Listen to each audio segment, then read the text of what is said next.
Assalamualaikum warahmatullahi wabarakatuh. Selamat datang di channel Lucky Jakaria 96. Balik lagi bersama aku guys, Lucky Jakaria. Nah, di video kali ini kita bakal ngebahas tentang penipuan Lazada lagi guys ya. Karena ini masih banyak banget ya di penghujung tahun 2024 ini, masih banyak yang kena tipu guys. Aduh ya Allah, semoga yang kena tipu diberikan kelapangan rezekinya ya. Dan yang penipu itu semoga cepat sadar ya dengan perbuatannya itu, bahwa perbuatannya itu adalah jahat dan dosa. Oke, masih banyak ya penipuan ini sepertinya udah 3 tahun yang lalu ya. Penipuan ini masih marak, sekarang masih ada juga guys ya penipuan itu. Jadi penipuannya itu lewat telepon dan WA ya. Sama ya, penipuannya itu tentang cashback 2 juta ya. Sebenarnya aku udah bikin video ini berapa kali ya. Ya, alhamdulillah banyak yang nontonnya. Terima kasih buat teman-teman yang sudah support dan yang nontonnya. Semoga semuanya juga bisa mencerna ya apa yang aku bicarakan ya. Karena mungkin ada yang kurang jelas ya, belepotan ya mohon maaf, karena mungkin aku juga masih butuh belajar untuk bisa bicara dengan jelas. Nah, kita langsung aja ya ke intinya. Jadi buat teman-teman, hati-hati ya. Hati-hati ini mah, karena masih ada penipuan-penipuan seperti cashback 2 juta, dan ada juga yang menyelewengkan ya. Sekarang nggak 2 juta nih, ada yang 4 juta, yang 15 juta ya. Jadi nggak ada guys ya, nggak ada ya cashback dari Lazada itu, udah nggak ada. Emang nggak ada sebenarnya, dari dulu itu nggak ada. Yang ada cuma voucher aja guys ya. Voucher itu juga langsung di aplikasi ya, nggak ada lewat pihak ketiga atau jalur WhatsApp atau jalur telepon biasa, nggak ada. Jadi kalau hadiah Lazada itu langsung di aplikasi guys ya. Jadi buat penipuan yang lain juga ada ya, penipuan kurir ya, yang mau kurir ya, dia mau membatalkan tapi harus ini itu, harus apa namanya, harus eh, kirim kode OTP ya, apalagi kode OTP Dana ya, kode OTP Lazada. Kalau kode OTP teman-teman udah diberikan kepada penipu, semuanya kacau. Jadi semua itu yang ada di Lazada kertas semuanya ya.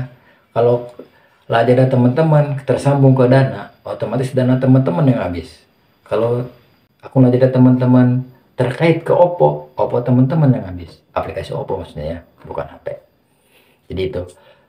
Jadi hati-hati buat teman-teman, jangan sembarang ngasih kode OTP ya. Kode OTP itu kode rahasia, cuma kita berdua, asik. Jadi cuma kita sama Lazada juga nggak tahu sih, kita sama Tuhan aja yang tahu itu ya, sama sistem mungkin. Jadi nggak ada yang tahu kode OTP itu ya. Kita yang nerima doang, kita yang tahu. Jadi jangan disebarluaskan. Sekali kita ngasih, hancur lah. Karena kode OTP itu jantung. Ya, kode OTP itu adalah kata sandi dari semua sandi gitu kan. Jadi jangan sembarang ngasih kode OTP ke orang lain. Ke orang tua pun nggak boleh ya. Apalagi ke orang lain gitu kan.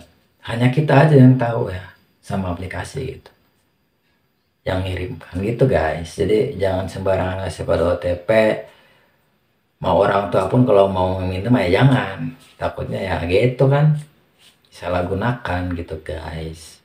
Ini buat teman-teman yang mungkin udah ke bawah nih, udah ke bawah, keprepet apa, kehipnotis sama si penipu biar ngasih kode OTP, jangan. Aku tekankan jangan ngasih kode OTP sembarangan. Dia Lazada pun sudah ngasih tahu di kolom pesan ya, di bawahnya itu. Kalau kita ngirim pesan nih, kalau kita ngirim pesan ke penjual nih ya, ke seller, pasti di belakangnya jangan mengirimkan kode OTP sembarangan ya. Jadi ya jangan, pribadi itu. Jadi Lazada itu nggak salah. Kalau teman-teman ngasih sendiri itu salah teman-teman. Jadi wajar bila Lazada lepas tanggung jawab ketika teman-teman mempunyai tagihan meledak kena tipu. Itu Lazada itu ya udah nggak tanggung jawab, karena Lazada udah ngasih peringatan ya. Jadi itu kesalahan kita sendiri. Makanya hati-hati. Gimana kalau udah kena tipu? Ya kalau udah kena tipu ya gimana? Kalau teman-teman masih punya tagihan yang lama, misalkan tagihannya 900.000 lagi, ya bayar. Tapi kalau yang kena tipunya terserah teman-teman. Kalau teman-teman ikhlas mau bayar silakan. Tapi kalau teman-teman nggak mau bayar, resikonya ada.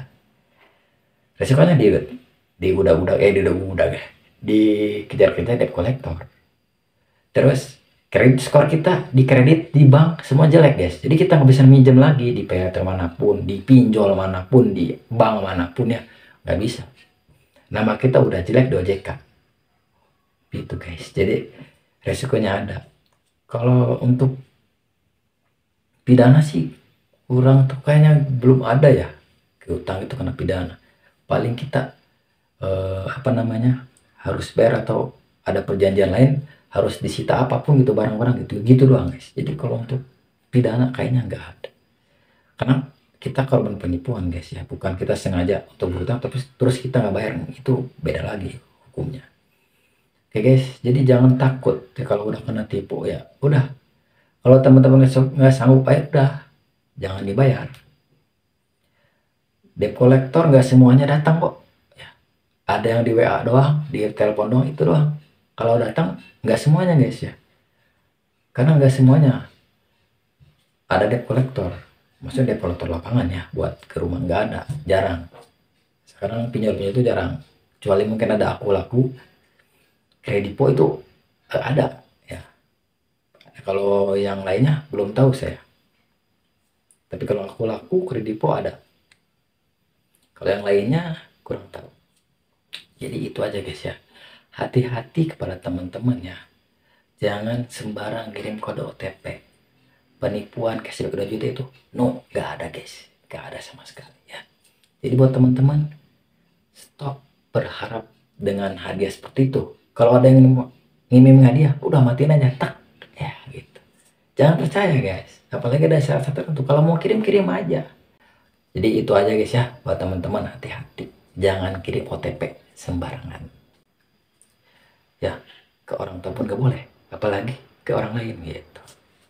Oke guys, itu aja, semoga ini bermanfaat buat teman-teman dan semoga teman-teman bisa mencernanya, karena mungkin palelol ya, mungkin ini kurang jelas ya, mohon maaf kurang lebihnya, dan semoga teman-teman bisa like, share, dan subscribe. Assalamualaikum warahmatullahi wabarakatuh. Terima kasih.